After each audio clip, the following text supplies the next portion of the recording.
Okay, I just wanted to do a real quick video talking about boat battery switches. You know, quite often I see comments or questions on a Facebook group that asks, hey, does my battery switch need to be in combined to charge both batteries? And, you know, of course, people start jumping in and trying to help. But to be honest with you, to answer that question, you need a little bit more information because there's more than one type of boat battery switch. As you can see, mine just says on, off, and combine. You know, it could say emergency, but, you know, this is on more, I'll call it more modern or newer boats, and these switches work in concert with an ACR, and I'll get into that in a minute. And, you know, on some, I don't want to call them older boats, but, you know, less modern systems will have a switch that says off, 1, 2, or 1 plus 2. This might say both, it might say all or combine.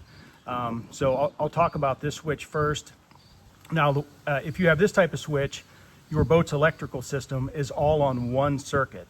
So if you're in position 1, you know, the whole boat will operate, your radio, your start, your ignition, your trim, everything, your horn. And if you're in position 2, the same thing, the whole boat will operate just fine. Now, some folks might say, hey, this is my start battery and this is my house battery. And, you know, maybe I have a cranking battery here and a deep cycle here. And when I'm on the sandbar or whatever, or at anchor, I flip to, you know, my house battery. That way I don't drain my start battery. And of course, this is combined mode. If you switch it here, they're both in parallel. And yes, with this type of switch, if you want them both to charge, you have to be in this mode, and they will both charge while you're underway. Else, just whatever battery you're on while your boat's running will charge. Now, the second type of switch is, I'll call it a more modern switch because it works in concert with an ACR. And an ACR stands for automatic charging relay. And that's actually mounted on the back side of this panel. Maybe I'll give you a shot of that in a second. But all I need to do if I'm going boating for the day is switch this to on. And there's actually 2 circuits. You can see it says dual circuit. So on battery 1, I have a true start battery. It just powers my ignition and my trim. Basically whatever it is I need to get the boat underway. It doesn't power the horn. You know, if I switch this to on, like right now I just have my start battery in. I just got my boat out of storage. And I needed to get the trim up, so that's why that battery's in there. But if I switch this to on, nothing else works except my trim and my ignition. The radio doesn't work, the bilge pump doesn't work, you know, nothing. So now, if I put it in combine, that does parallel both batteries. But in the end, there's really no reason to do that with this, because when my, I'll call it house battery, is installed, it's on a completely separate circuit than the start battery. So with this, I just switch it to on, I go boating for the day. And what the ACR does, once again, that stands for automatic charging relay, is when I'm in on mode and the engine is running, that relay senses a charging source, you know, the alternator from the boat, and it will then automatically parallel the batteries after the boat's been running for, I believe it's 5 or 10 minutes. I can't remember. So yeah, all you need to do here is switch to on and boat for the day. And when you get home in the evening, just turn it to off. There is no reason to put it on combine during normal operation.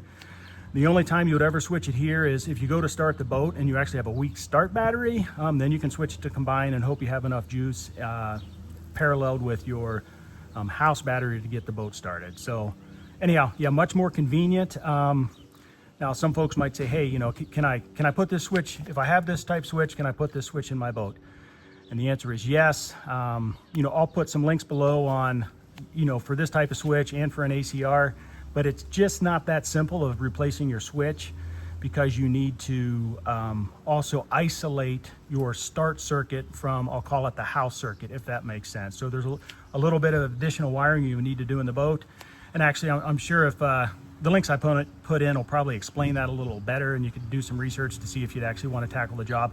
I don't think it's too hard. You know, there is a common ground between both batteries, so it's just on the positive side that you would have to isolate those. So anyhow, I hope that helps. I don't know if I explained it very well, but if you have questions, put them down below and I'll try to answer them in the comments. So before I wrap this up, let me show you the ACR. So once again, here is my switch. So on the back side of the switch, you can see some wires going down to this black box, and that is the ACR. That is the automatic charging relay that parallels the battery when it senses a charging source. And as you can see, yeah, I just have a single battery in my boat right now. That is on my start circuit, and you know, this one is marked house.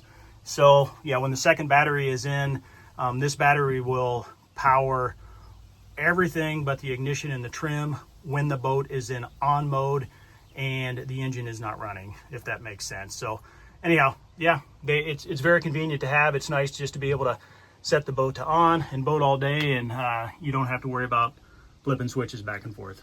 So hopefully this helped answer questions that folks might have.